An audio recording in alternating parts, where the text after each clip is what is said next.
ये कहानी है रामपुर नाम के एक छोटे से गांव की। यहाँ के लोग ज्यादा अमीर नहीं थे, पर दिल से बहुत अमीर थे। सुख हो या दुख, पूरा गांव एक परिवार की तरह साथ खड़ा रहता था। त्योहारों में सब मिलकर खाना बनाते, शादियों में पूरा गांव मेहमान बनता, और किसी के घर मुसीबत आए तो पड़ोसी सबसे पहले पहुंचते। रामपुर में यही रीत बरसों से चली आ रही थी। खेतों में हरियाली थी, कुएं के पास औरतें बातें करते हुए पानी भरती, और शाम होते ही बच्चे गलियों में खेलते नजर आते। ये गांव छोटा जरूर था, पर यहाँ के रिश्ते बहुत गहरे थे। इसी गांव के बीचों बीच एक बड़ा और चमकदार ढाबा खड़ा था, महेश दरबार ढाबा। ये पूरे इलाके का सबसे बड़ा और सबसे मशहूर ढाबा था।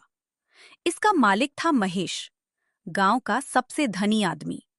पैसा उसके पास बहुत था, पर स्वभाव उतना ही अकड़ भरा।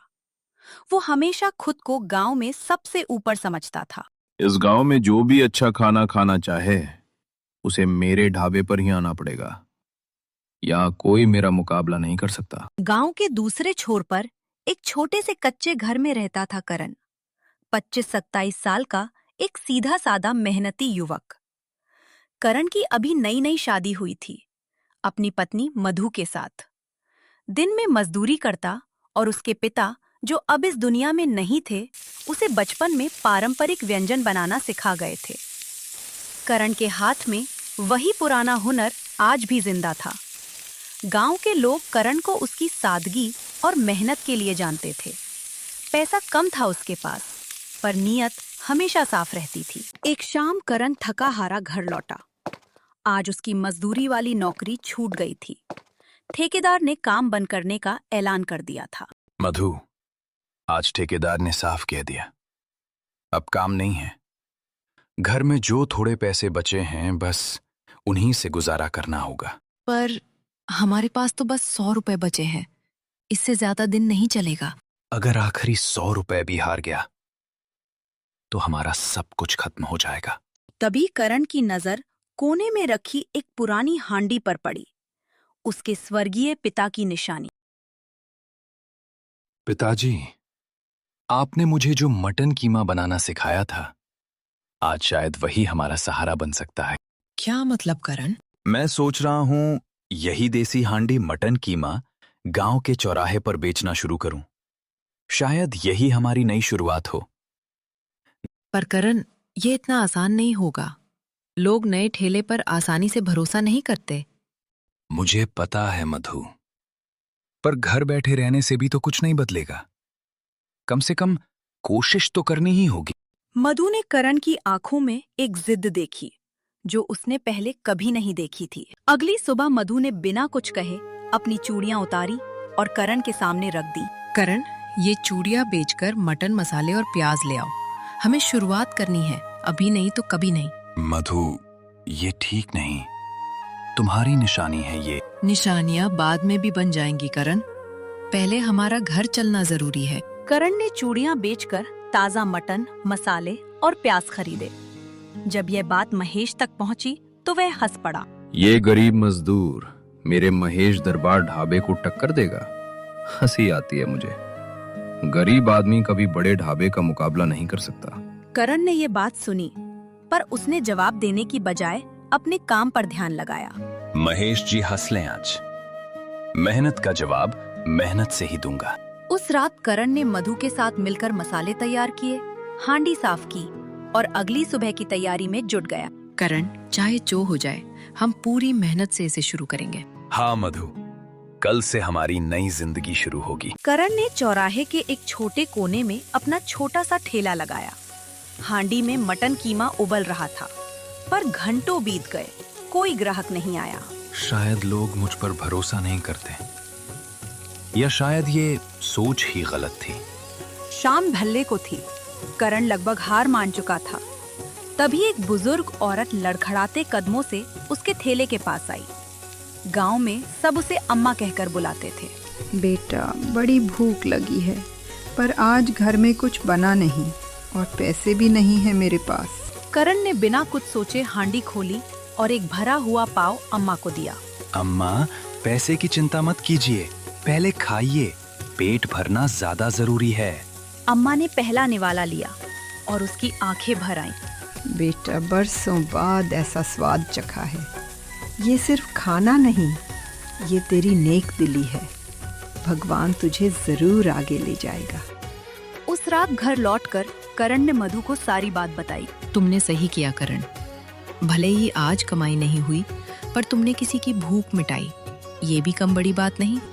पता नहीं क्यों पर आज दिल हल्का सा लग रहा है मधु। अगले दिन से अम्मा ने पूरे रामपुर में करण के हाथ के मटन कीमा पाव की तारीफ करना शुरू कर दिया। अरे, चौराहे वाले करण के ठेले पर जाओ, उसके हाथ में सच में जादू है। खाओगे तो बार बार जाओगे। धीरे धीरे लोग आने लगे। पहले 1-2 परिवार, फिर उनके साथ उनके दोस्त भी आने लगे। भाई करण, ये स्वाद तो हमारे गांव में पहले कभी नहीं चखा। कल भी आऊंगा अपने पूरे परिवार के साथ। मैंने अपने दोस्तों को भी बता दिया है, वो भी आने वाले हैं।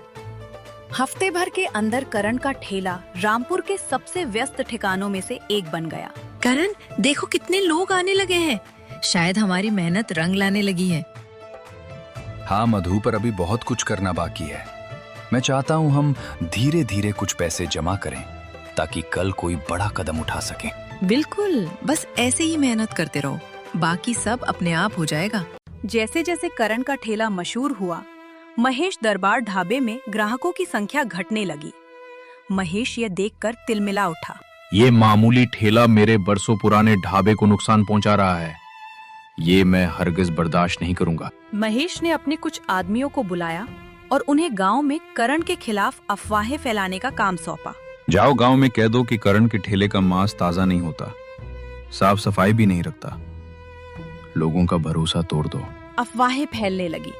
कुछ लोग शक करने लगे, कुछ ने ठेले पर जाना कम कर दिया। सुना है करण के ठेले पर मांस पुराना इस्तेमाल होता है, सच में? करण को ये बातें सुनकर बहुत दुख हुआ, पर उसने हार मानने की बजाय एक रास्ता खोजने की ठानी। मधु, इतनी मेहनत के बाद भी लोग शक करने लगे हैं, अब क्या करूं?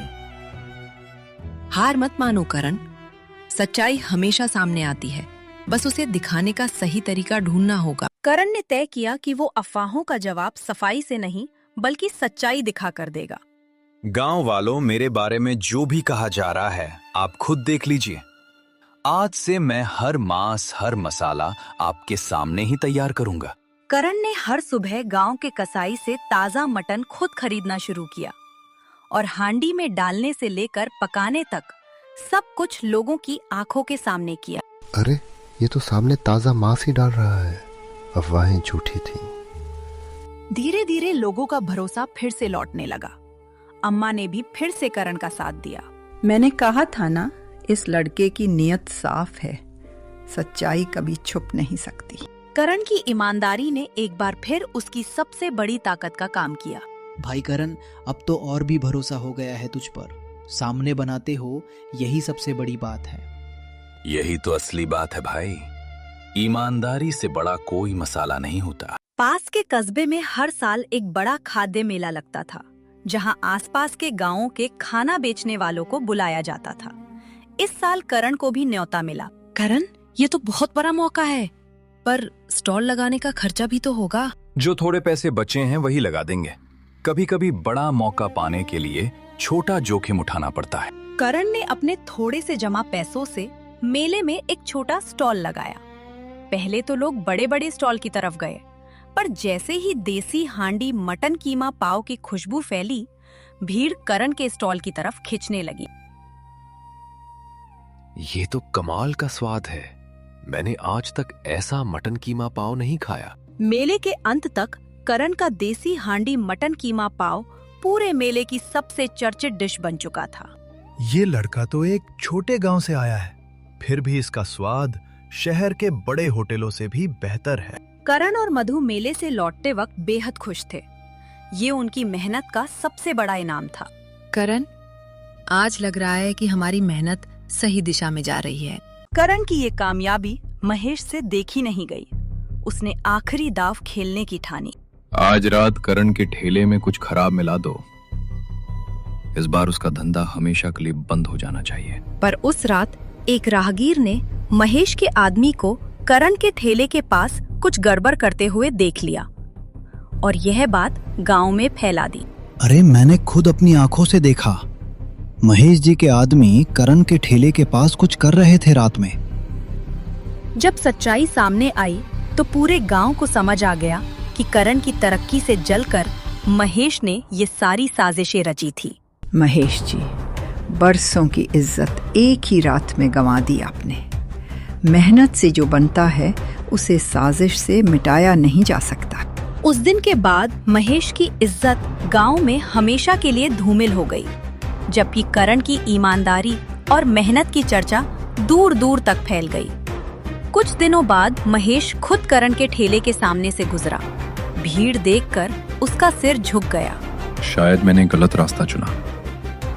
जो मेहनत से बनता है उसे साजिश से मिटाया नहीं जा सकता। सालों बाद करण का अपना बड़ा ढाबा खुल चुका था।